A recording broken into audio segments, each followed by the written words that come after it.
So imagine this. You wake up, check your phone, and discover the world's richest person just, well, launched a brand new political party. Right. Specifically to challenge the whole two-party system we've had in America for what, over 150 years? Yeah, a century and a half. Well, it's pretty much exactly what Elon Musk did this past week. He announced the America Party. And this wasn't just some quiet launch, it felt like a very public, direct shot. Oh, yeah. Fired right in the middle of this, escalating feud he's got going with President Trump, who used to be an ally. Wow. It sent shockwaves. I mean, instantly, the tension just shot up. Welcome, everyone, to the Deep Dive. This is where we take, a whole stack of sources, articles, research, maybe some notes, and we try to pull out the really important stuff for you. Yeah, the key insights. Our goal is really to give you that shortcut, help you get genuinely informed, maybe have those aha moments where complex things just, click. Mm-hmm. And today, we are diving deep, really deep into this surprising appearance of Elon Musk's America Party. It's a huge move. It really is. It's already sending these big ripples across politics, and we're going to try and unpack it all for you, layer by layer. Right. Help you understand what it might actually mean for U.S. politics down the line. Our mission today is pretty clear then. We want to systematically break down the what, the why, and maybe the how of this, let's face it, audacious political move. Absolutely. We'll sift through the details we've gathered from the sources, not just the headlines. Right. But really try to get at the deeper implications, for the people involved, for the basic structure of American politics. Yeah. And honestly, what it even takes for a new party to, even get started in this country, it's a massive thing. Huge. It's like immense wealth running headfirst into a really entrenched power, isn't it? That's a good way to put it. So settle in. Get comfortable. Maybe you'll connect some dots you hadn't seen before. And definitely, if you haven't yet, hit that subscribe button. Yeah, please do. It really helps us bring you more of these deep dives. And we love hearing what you think, so stick around to the end. We'll ask for your take on all this. Okay. Okay, so let's get into it. This announcement. It dropped like a bombshell, didn't it? Which seems to be the way these things happen now on social media. Pretty much, yeah. Elon Musk, using his own platform, X, he just declared it. Formation of the America Party. And he wasn't shy about the reasons, was he? Or his vision for it? Not at all. His post was super explicit. He said, and I'm quoting here, "We live in a one-party system, not a democracy. Today, the America Party is formed to give you back your freedom." Wow. Give you back your freedom. That's strong. Right. And he didn't stop there. He added that the current system is bankrupting our country with waste and graft. Okay, so that's a pretty provocative opening shot for a new political party. Definitely. It immediately sets it up as like a radical break from how things are now. Completely. And what's really interesting, maybe even, strategic, is the timing. Right, the timing. Tell us about that. Well, this wasn't just random. It landed very specifically on Saturday, July 5th, 2025. Okay. Which was the day right after President Trump signed that really controversial One Big Beautiful Bill into law. Which happened on the 4th of July, Independence Day. Exactly. And Musk had actually set this deadline himself publicly. He posted before saying something like, "If this insane spending bill passes, the America Party will be formed the next day." No way. He actually put out an ultimatum like that. Yeah. He basically gave everyone, including Trump, this really clear, conditional trigger for launching the party. Huh. It almost felt like a performance, an act of defiance. That kind of pre-announcement, it's pretty rare in politics, usually more for, product launches. That is incredibly bold, laying it out there like that. Yeah. And it sounds like he was kind of testing the waters right before. He was. On Independence Day, even before the bill was signed, he put up a poll on X. Yep. The question was pretty blunt. Do you want independence from the two-party, some would say uniparty system? Mm-hmm. So he was definitely checking the public mood, or maybe trying to build his case. I think so. And that poll was pretty significant, both in how many people saw it and what it suggested. How many responses did it get? Over 1.2 million responses, which is huge for any poll, especially just on social media. Wow. And the results, well, according to Musk, they were overwhelmingly pointed one way. He said, by a factor of 2 to 1, people voted for a new party. 2-1. So that gave him this immediate, very public sort of validation, at least among his followers. Exactly. Validation to move ahead and declare, the people shall have it. Right. And it taps right into that feeling, that undercurrent you hear about of people being really dissatisfied with the current political options. The uniparty idea. Yeah, that term he used, uniparty, it's not just a buzzword.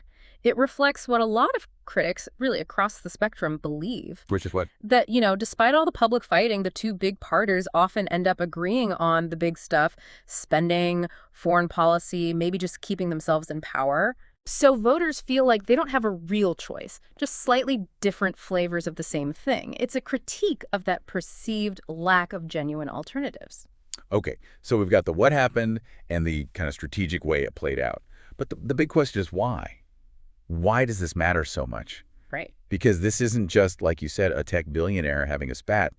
This move by Musk feels tied up in this really intense feud, personal and political, with President Trump. Absolutely. And it seems to have much wider implications. I mean, it's hard to even believe, but the sources describe Musk as Trump's close ally not that long ago. Yeah, and his top campaign donor in 2024. The numbers are incredible. He gave something like $277 million, with most of that, like $239 million, through his America PAC. Just staggering amounts. And now that whole relationship has just imploded very publicly. The feud is apparently worsening.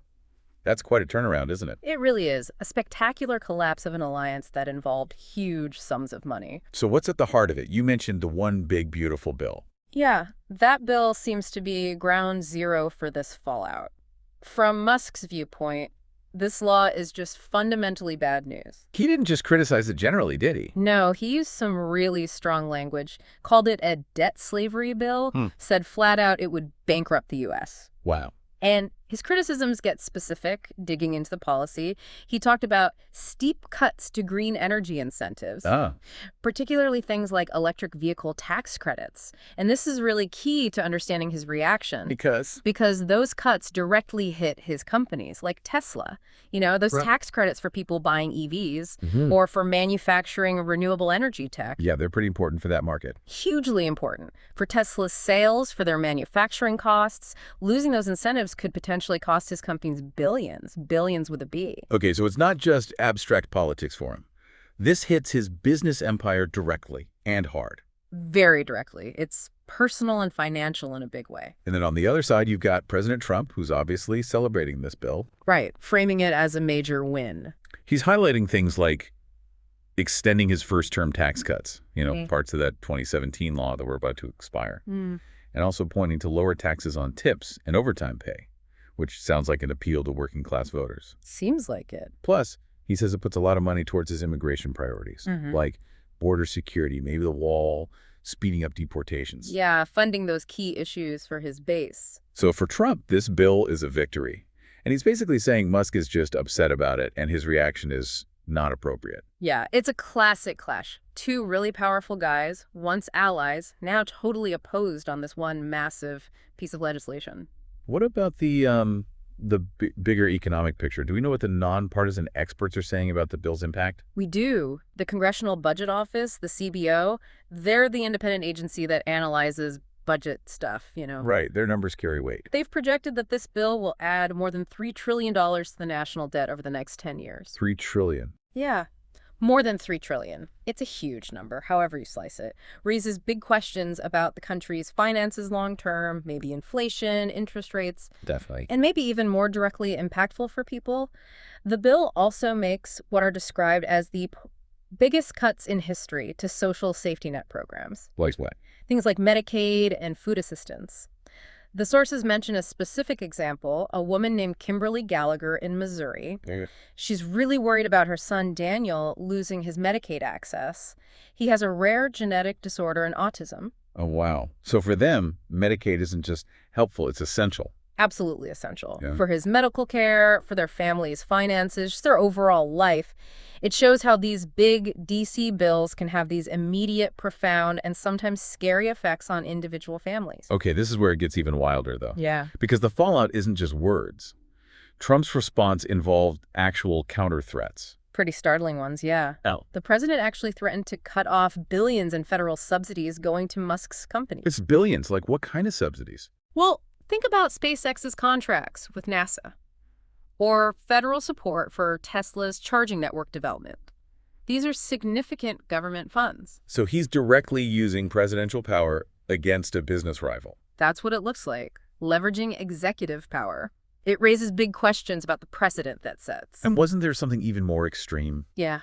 About deportation? Yeah, he publicly suggested deporting Musk, even though Musk is a U.S. citizen, has been since 2002. He was born in South Africa. Suggesting deporting U.S. citizen? Yeah. Aggressive doesn't even cover it. It's a major escalation, a direct challenge to Musk's business, even his presence in the U.S. It really shows how quickly a personal fight between powerful people can turn into these huge political and, well, almost existential threats for a massive company. Yeah. Trump's threats aren't just talk. They show the power the government has over corporations, especially ones relying on federal contracts or subsidies like SpaceX and Tesla do. But, beyond the personal drama and these immediate threats, Musk launching the America Party is a much bigger statement, politically speaking. It's a challenge to the whole system. Exactly. A direct challenge to that two-party system, or the uniparty, as he calls it. And that system dominating U.S. politics for over 160 years, it's incredibly dug in. Yeah. Trying to break into that is a monumental task. You've got winner-take-all elections, established money networks, media focus.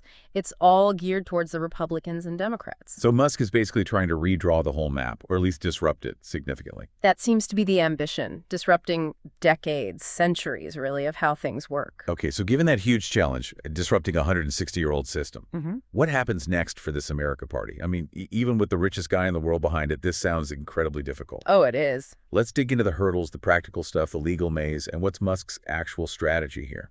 Well, the first, and maybe the biggest hurdle, is just the legal complexity of forming a new party across the country. It's not just announcing it on X. Not even close. You're looking at a thicket of complicated state laws, time-consuming ballot access rules, and intense litigation. A thicket. Sounds dense. It is. And it's crucial for you, listening, to get this.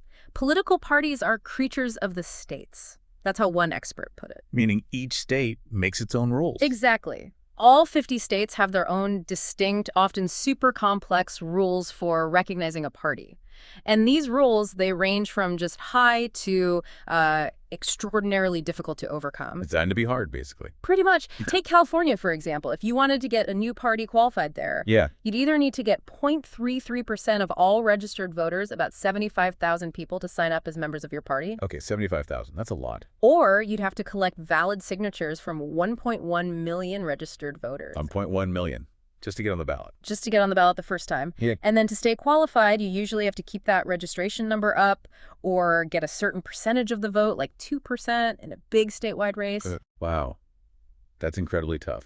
It sounds like a system designed to keep new players out. Many critics argue that's exactly what it is, a mechanism to protect the existing two parties. And that's just the state level, right? What about getting recognized nationally? Is there another step? There is. Even if you manage to jump through all those hoops in each state, the state-level parties would then need to go to the Federal Election Commission, the FEC. Okay, the FEC. What do they do? They'd need to seek an advisory opinion. Basically, asking the FEC for a formal ruling on how federal campaign finance laws apply to their specific situation. So more rules, more lawyers. Exactly. Clarifying things like donation limits, how super PACs can interact, what's legal under federal law. It's another layer of regulation and cost. And you can bet the existing parties wouldn't just sit back and watch this happen. Absolutely not. You'd expect intense pushback, legal challenges left and right from Democrats and Republicans. Because the laws favor them. Right. Experts say the state laws are clearly biased towards the two major political parties. So even Musk, with all his money, would have to spend just tons on lawyers fighting these battles constantly. Money that could be spent on, actually campaigning. Precisely. It diverts resources right from the start. That sounds like a total nightmare. Yeah. Just this endless legal and admin grind, which brings up time and money. Yeah. How long would this realistically take?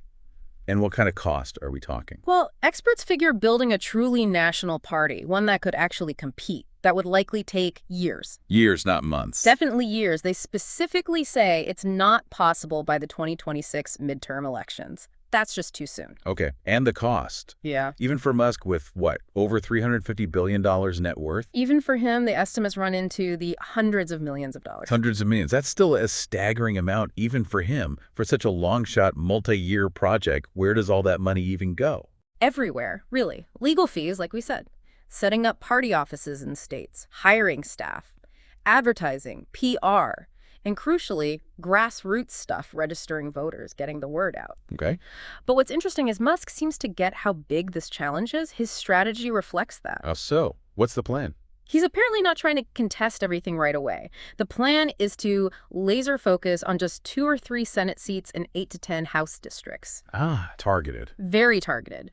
The idea is, by focusing resources on a few key races, his party could maybe become the deciding vote on contentious laws in Congress. So not trying to win the presidency right away, which he can't do anyway, being born in South Africa? Right. He can't run for president. This Yeah. is about legislative power, leverage, being a kingmaker bloc, not necessarily the biggest party. Okay, that makes sense strategically. Yeah. And didn't he also say something about going after lawmakers who supported the big bill? He did. Vowed to spend money to unseat lawmakers who supported the bill, and specifically mentioned supporting Representative Thomas Massie, a Kentucky Republican who voted against it. So rewarding allies and punishing enemies, regardless of their party label now. Looks like it. A very targeted use of his financial muscle to shape Congress according to his policy preferences. Which brings us back to the money.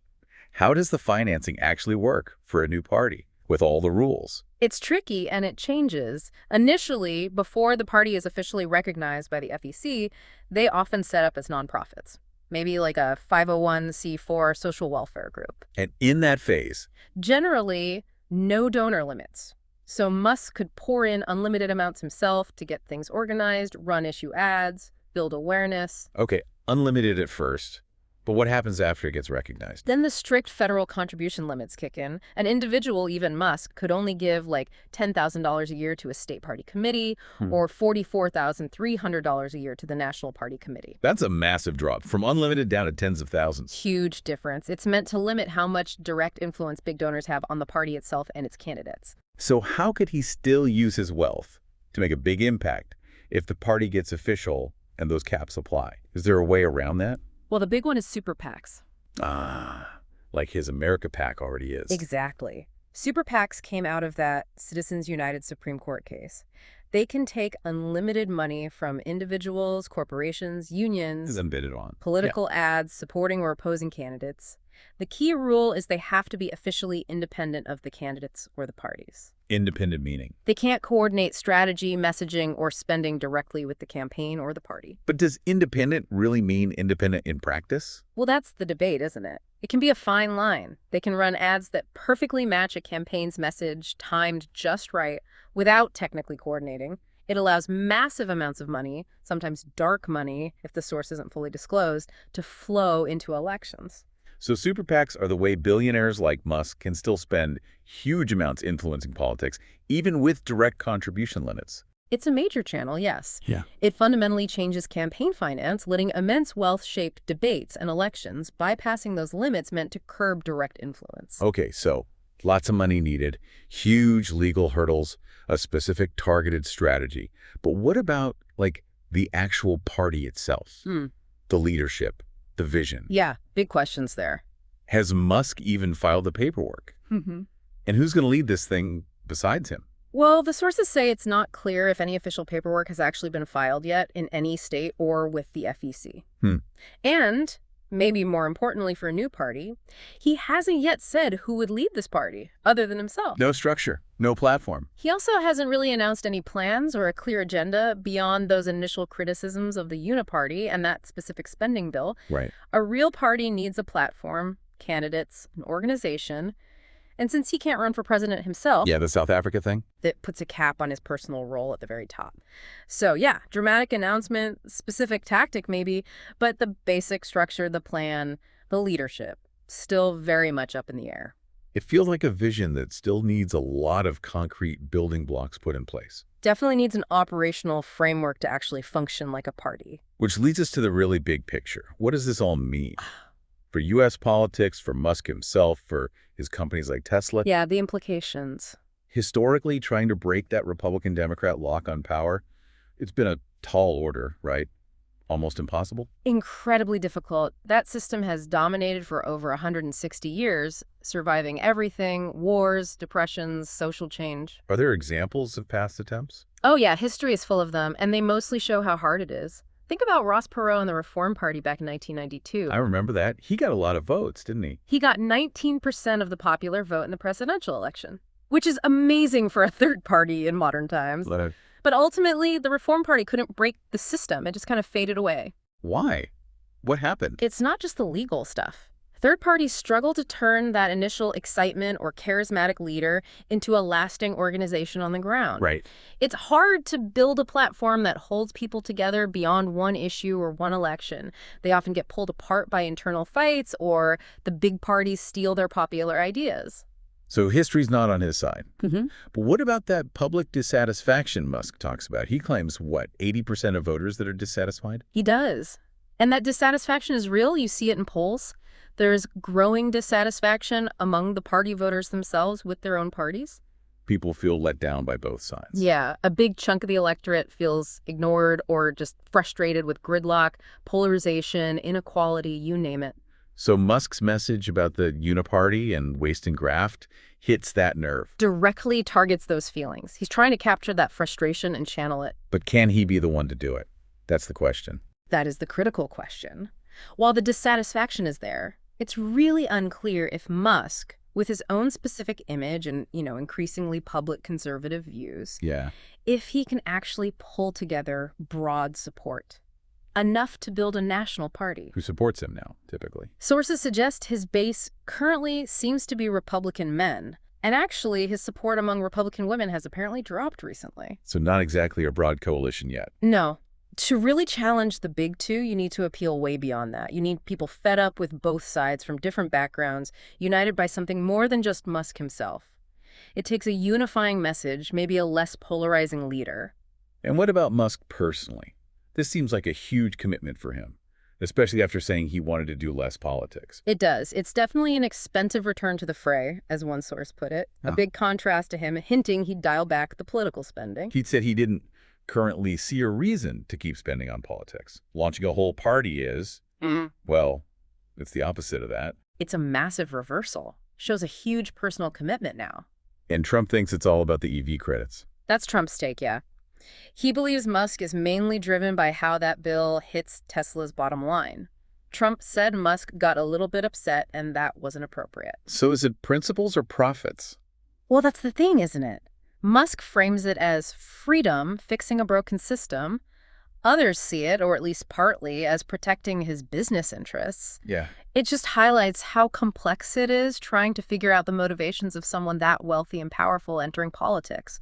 Principles, ambition, business, it all gets tangled together. So summing up then, we've got this huge ambition from the world's richest man, Elon Musk, launching a new party. But he's running straight into these massive hurdles: practical, legal, historical, trying to change the whole U.S. political game. It really is a story of just immense individual wealth hitting these incredibly deep-rooted political structures, and nobody knows how it's going to end. The odds seem stacked against third parties.